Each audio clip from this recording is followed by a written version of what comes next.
வணக்கம். நான் உங்கள் மோகனா. 14/8/2025 வியாழக்கிழமை தினத்தந்தி. வாங்க செய்திக்குள்ளார போகலாம்.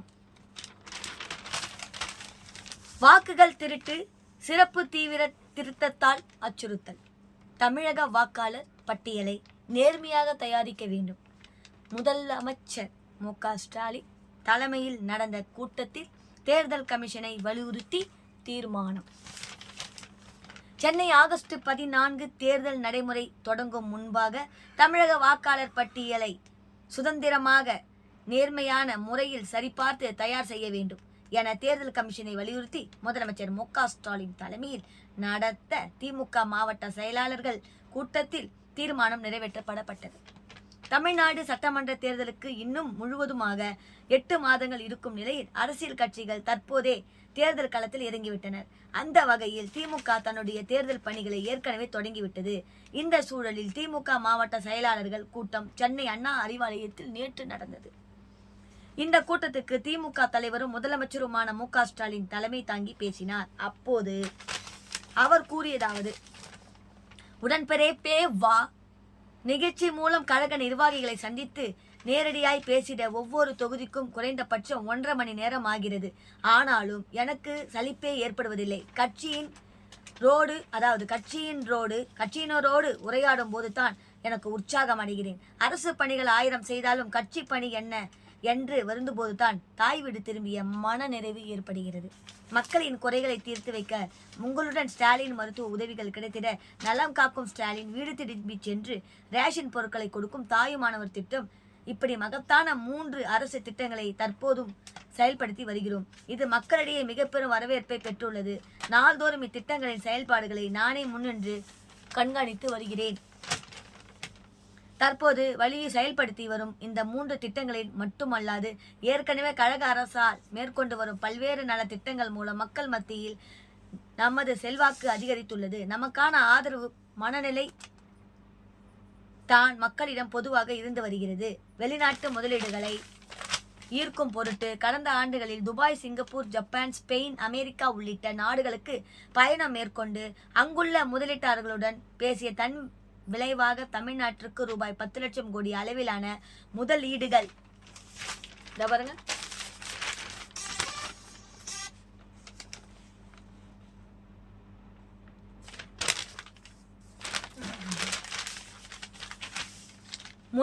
கொண்டு வரப்பட்டது. பல்வேறு பன்னாட்டு நிறுவனங்கள் இங்கே தங்களது நிறுவனங்களை தொடங்கியுள்ளனர். அதன் காரணமாக சுமார் 30 லட்சம் பேருக்கு நேரடியாகவும் மறைமுகமாகவும் வேலைவாய்ப்பு பெருகியுள்ளது. இது வெறும் வாய் வார்த்தைக்காக சொல்லவில்லை என்பதற்கான சாட்சி தான் சமீபத்தில் வெளிவந்துள்ள இரட்டை இலக்க பொருளாதார வளர்ச்சி விகிதம் என்ற செய்தி. மத்திய அரசு வெளியிட்ட தகவல் படி இந்தியாவிலே இரட்டை இலக்கை வளர்ச்சியை எட்டில் ஒரே மாநிலம் தமிழ்நாடு தான். 15 ஆண்டுகளுக்கு முன் தலைவர் கலைஞர் முதலமைச்சர் இருந்தபோது அடைந்த இரட்டை இலக்கை வளர்ச்சி என்ற இலக்கினை தற்போது 15 ஆண்டுகள் கழித்து நமது திராவிட மாடல் அரசு எட்டியுள்ளது. இது உள்ளபடியே மனமகிழ்வை தருகிறது.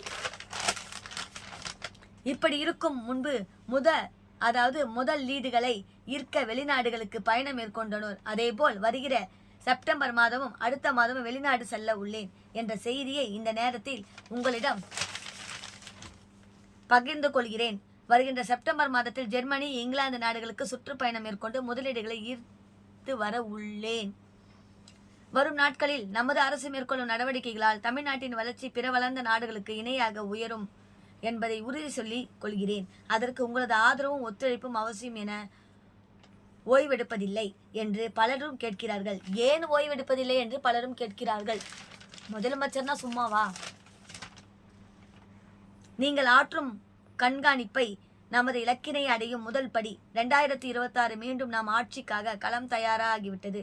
முழு வீச்சுடன் களப்பணி ஆற்றிடுவோம். இவ்வாறு முதலமைச்சர் மு.க.ஸ்டாலின் பேசினார். அவரே பேசியிருக்கார். கூட்டத்தில் நிறைவேற்றப்பட்ட தீர்மானங்கள் வருமாறு: சுதந்திரமான நேர்மையான தேர்தலுக்கு அச்சுறுத்தலாக உள்ள வாக்கு திருட்டு மற்றும் SIR சிறப்பு தீவிர திருத்தம் நடவடிக்கைகளுக்கு திமுக மாவட்ட செயலாளர் கூட்டம் கடும் கண்டனம். குடிமக்களின் வாக்குரிமையை பறிக்கும் தேர்தல் ஆணையத்தின் பீகார் சிறப்பு தீவிரத்தை எதிர்த்து அகில இந்திய அளவில் தேர்தல் ஆணையத்தின் துணை கொண்டு தேர்தல் களத்தில் ஜனதாவின் வாக்கு திருட்டை எதிர்த்தும் தேர்தல் ஆணையம் வரை பேரணி சென்ற காங்கிரஸ் இளம் தலைவர் ராகுல் காந்தி உள்ளிட்ட இந்தியா கூட்டணி எம்பிக்களை தடுத்து நிறுத்தி அவர்கள் மீது FIR பதிவு செய்து கைது நடவடிக்கை மேற்கொண்டு ஆணவ போக்கை கடைபிடிக்கும் மத்திய ஜனதா அரசை கண்டிக்கிறோம். மத்திய ஜனதா அரசும் இந்திய தலைவர் தேர்தல் ஆணையமும் தொடர்ந்து மேற்கொள்ளும் ஒரு சார்பான நடவடிக்கைகளை எதிர்த்து இந்த மாவட்ட செயலாளர் கூட்டம் கடும் கண்டனத்தை தெரிவித்துக் கொள்கிறது.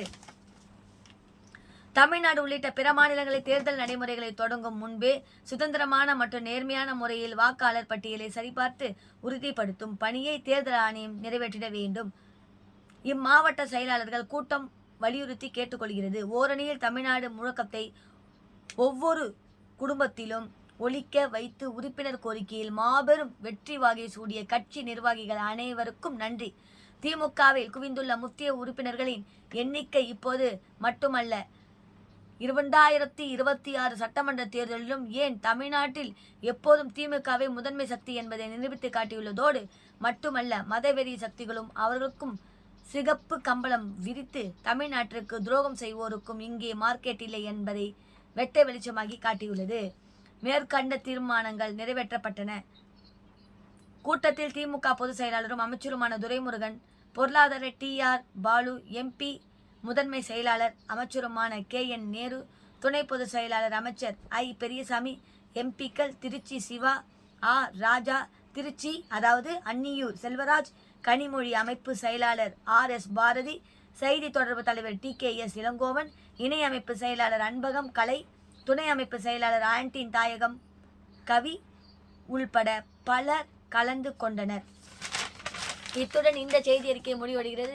மேலும் வேறொரு செய்தியுடன் நான் உங்களை சந்திக்கும் வரை அதுவரை உங்களிடமிருந்து விடைபெறுவது உங்கள் மோகனா. நன்றி, வணக்கம்.